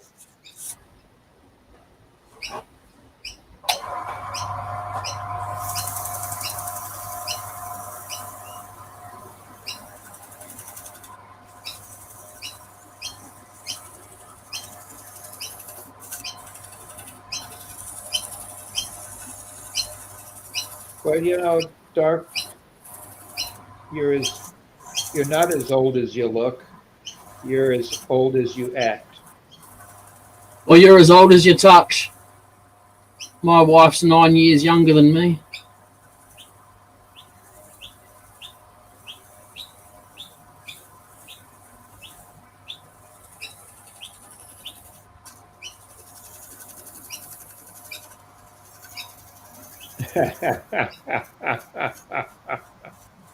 Yeah, I find when you get older, you can have more fun if you forget how old you are. I think old is a state of mind. I've worked with so many vets before COVID and people who had given up because they couldn't get out, and they want to go to a parade and they're used to doing stuff like that. We'd drag them out of their house and take them to do stuff and set up programs and let them be productive and have a ball.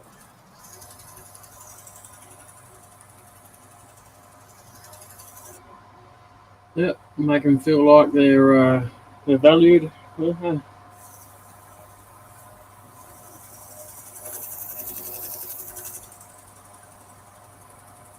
When you give up, that's when you start dying. Yeah. I learned that was drilled into us in basic training.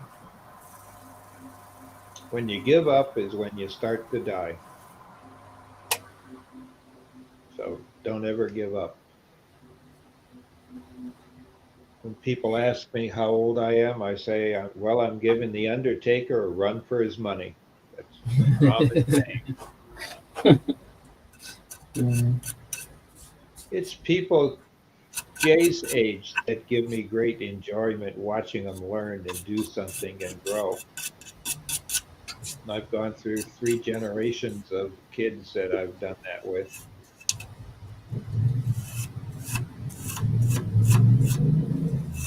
Did you see this get bigger? Is that what you're talking about? Did this grow? No, it's just your lovely half cooks too well. Yes, she does. She cooks too much too, and Yeah. you have to feel you need to eat it all because it is so good. So And then and now we don't have a dog to eat the leftovers, so now I have to eat them.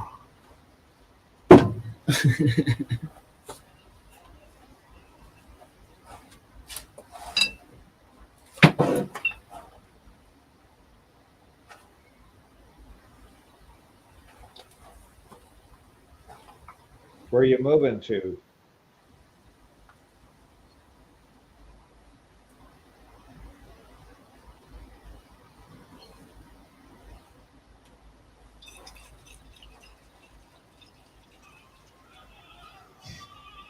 He's moving the other side of the river.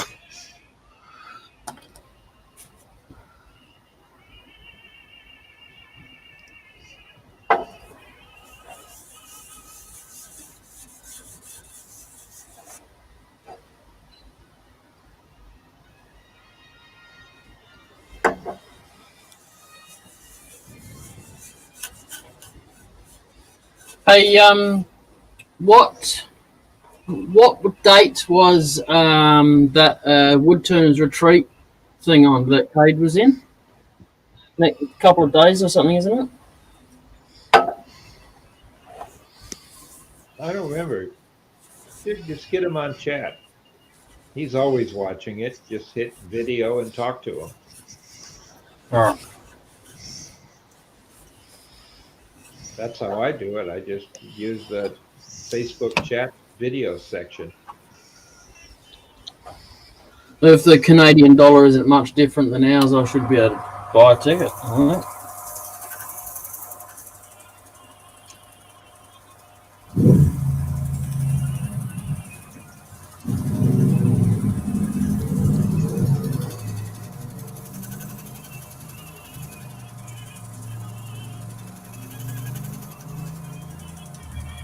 So whereabouts do you live, Dark?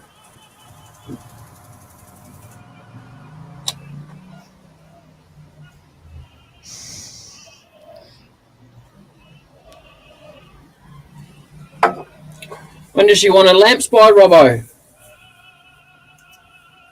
Sorry? When does she want her lamps by? She cracked the whip? No, she said she probably won't get them until she realises she probably won't get them until the new year. I'm losing my voice. I'm losing my voice, believe it or not. I don't know why, but anyway. I noticed you were a bit croaky the other day, actually.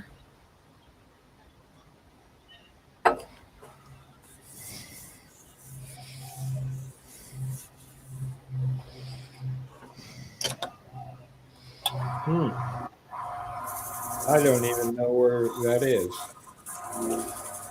Everyone knows where Detroit is, so I live at the intersection in 94 and 39. So basically, he lives on a house on a street.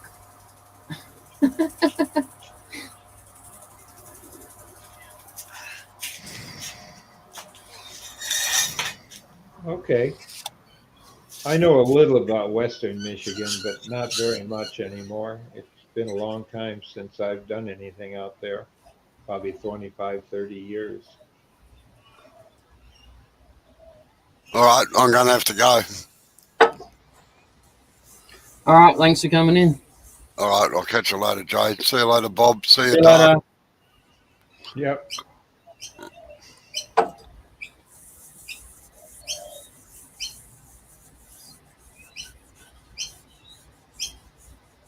Well, tell me if I had to move, I don't know where I would move to. During COVID, it's impossible. But all I have is my wood shop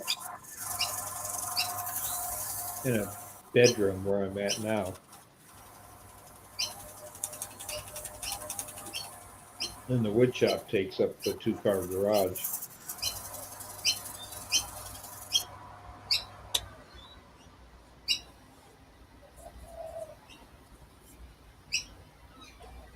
But it is a fully equipped shop. It's what I've built up in the last probably 50 years of tools.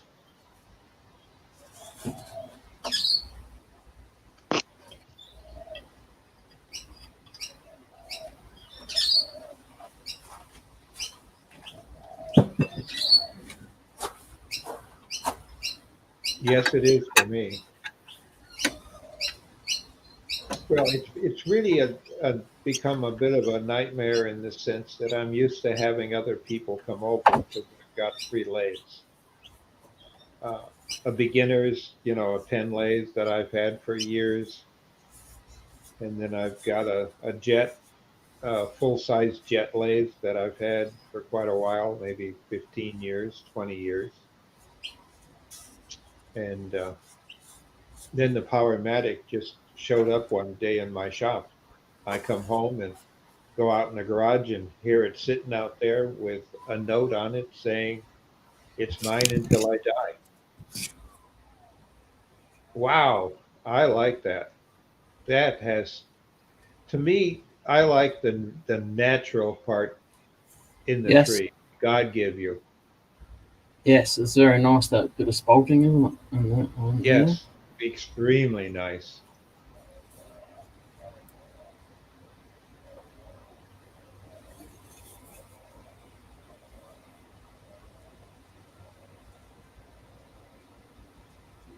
Oh yeah, there's a lot of character in there.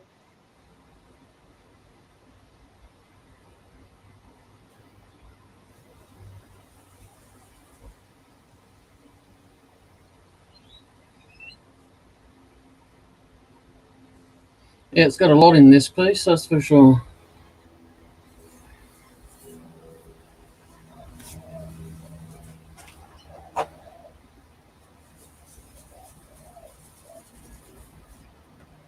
Well, Dark, if you're up on Facebook, you can find me. It's very easy. Just send a chat and we can talk during the day, and it would be interesting because I often do that when I'm busy at my lathe.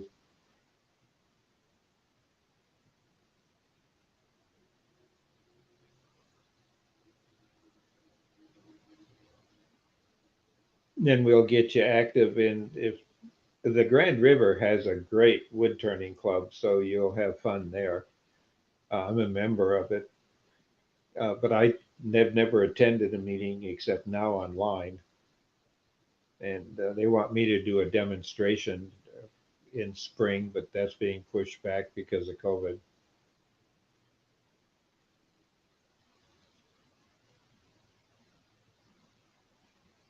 That's fine. I'm easy to find. Robert Elliott, number two. I was the second Robert Elliott to sign up for it. And it's just like, my email. And my email is the same as I log on with because that's the second oldest continuous email that's in existence today. So I'm kind of proud of it, so I leave it. But Robert Elliott with a two after it. And you'll find me, come up on Facebook. Okay, I just didn't know your handle.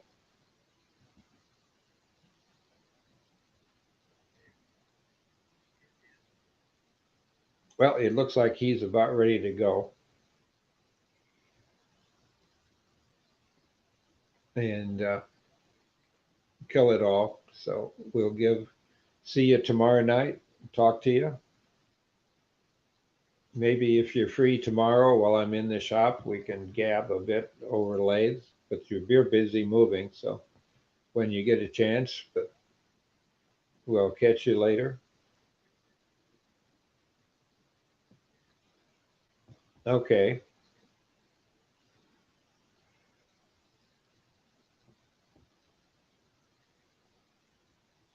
Jay, we'll catch you tomorrow night. Yeah, no worries. Thank you for coming in. And as I say, if you start an hour earlier than you did tonight, then we'll get our president in from the club. Yes. Because I keep telling him about this unique group that you have formed around you. And it's a pattern that I think all woodworking clubs ought to start doing. It'd be good. Yes. Get around a lathe and chat. Yes, With people definitely. you've never met before. That's the important thing. Yes.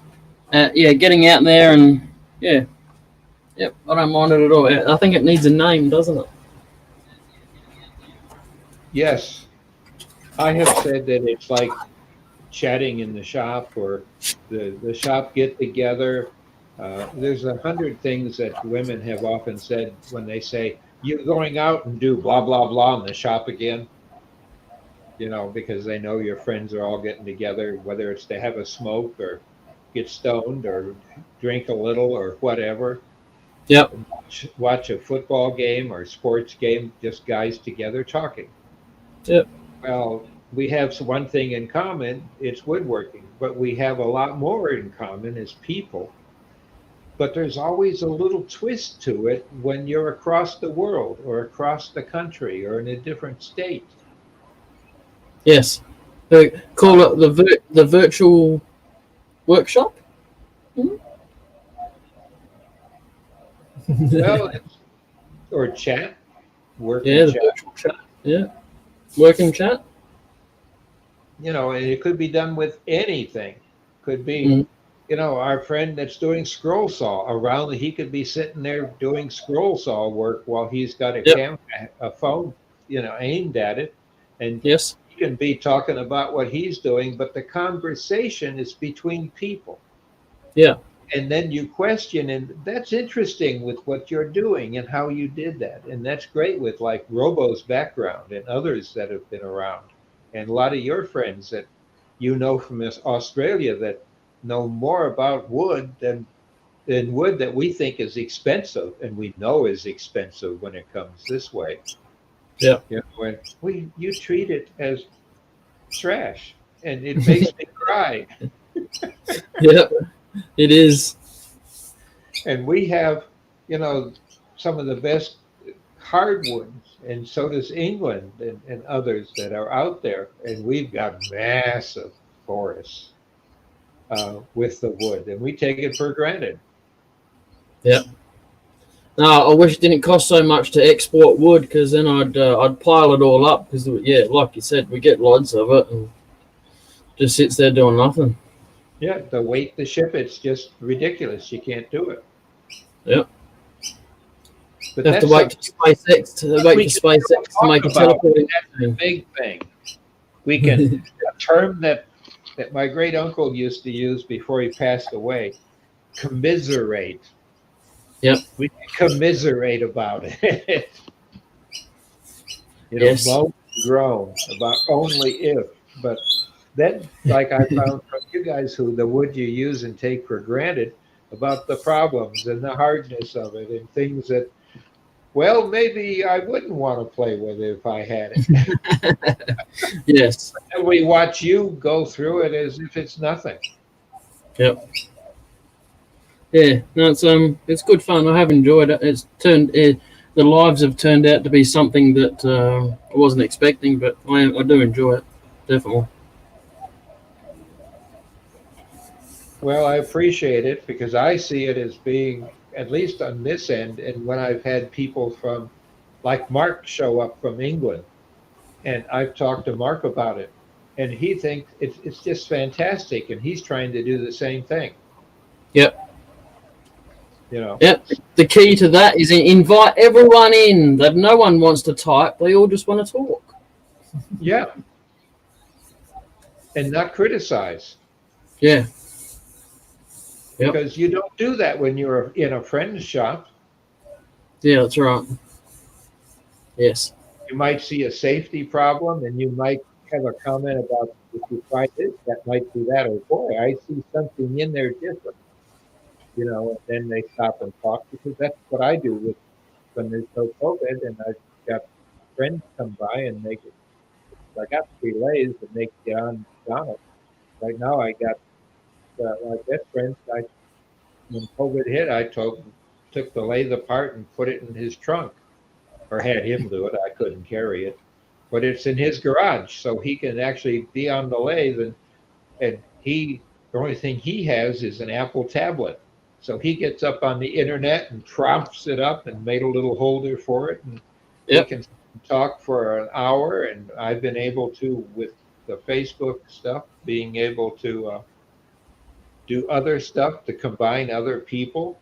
And I Yep. have a StreamYard thing, but I haven't used it that much. But it's kind of neat being able to just bring 3 or 4 people to BS together. Yeah, it is. Yes. And they have different likes, and that's what we've got to learn. In this world, it's important. Yep, it is definitely. I agree. Divided, Hey, united we stand. yes, exactly. Hey, Dark, you know what? They treat Blackwood here like they treat gum. It just gets thrown on the ground and kicked in the curb. I've found 3 pieces of Blackwood that have been at least 8 inches thick and about 12 inches round. They're just sitting on the ground. that would go for a good $50 to $100 here. Yep. Yeah, that's just it's Well, just like like when I lived in Alaska, we had salmon constantly during the summer months. I Yep. mean, salmon. You'd buy a big 6-pound fish for $5, and you'd buy them to feed your dogs, your sled dogs, because Yep. the oil in it is great. You dry them and hang them up, and then before you put them away where the bear can't get to them, and then you feed them to the dogs in the winter. Salmon, that a fish that size in a market here in the Detroit area would be $100. yeah, so common. And it still is dog food up there because they need the oil for their coats. Yep. I wouldn't survive up there. I don't like salmon. Well, there's other stuff. You got moose and bear. And of course, they bring anything you want in. There's cattle, but not much. Because the climate doesn't have it. A lot of the food that we're used to, they got to fly in or drive in. Oh, yeah. So what you do in the summer months, you stock up on canned goods to some extent, but because now anything you want is dry goods, not canned goods, but any dry goods, flour, anything in a box, anything that won't perish, you stock up, and you always buy twice as much. And I learned this after the first year because I went broke in my food budget. And then in the winter, you buy everything that's frozen. And you don't necessarily have to own a freezer because it's so cold, you can find a corner of an unheated garage and put a big cabinet in to keep the frozen goods, because it doesn't, around October, it never gets above freezing. It's just down there. Often mid-September, it's below freezing. And the reason being is you're buying kind of lopsided for the whole year because the pricing is different.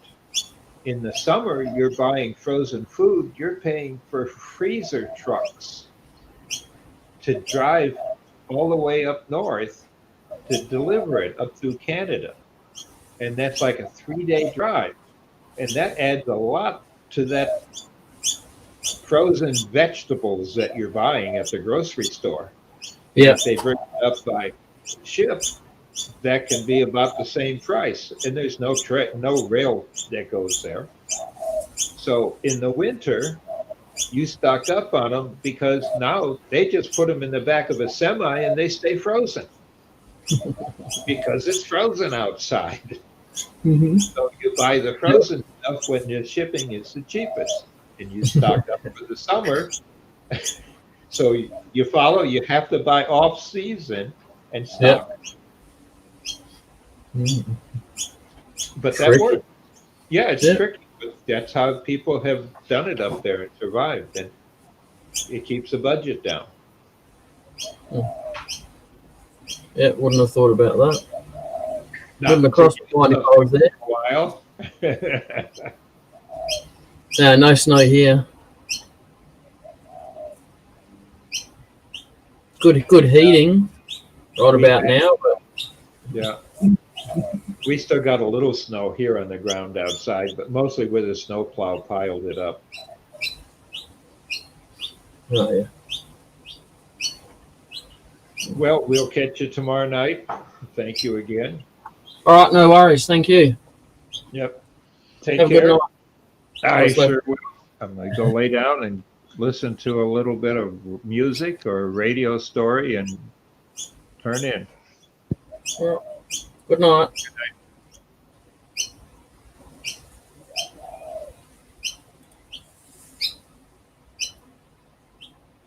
All right, folks. All right, Doc, I'm gone. Thanks for coming in.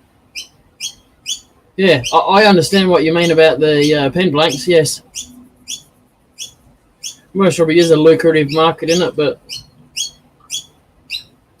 I couldn't be bothered. I've got nothing to cut it with, and that's another point too, you know. I don't own a bandsaw. All right, yep, take it easy.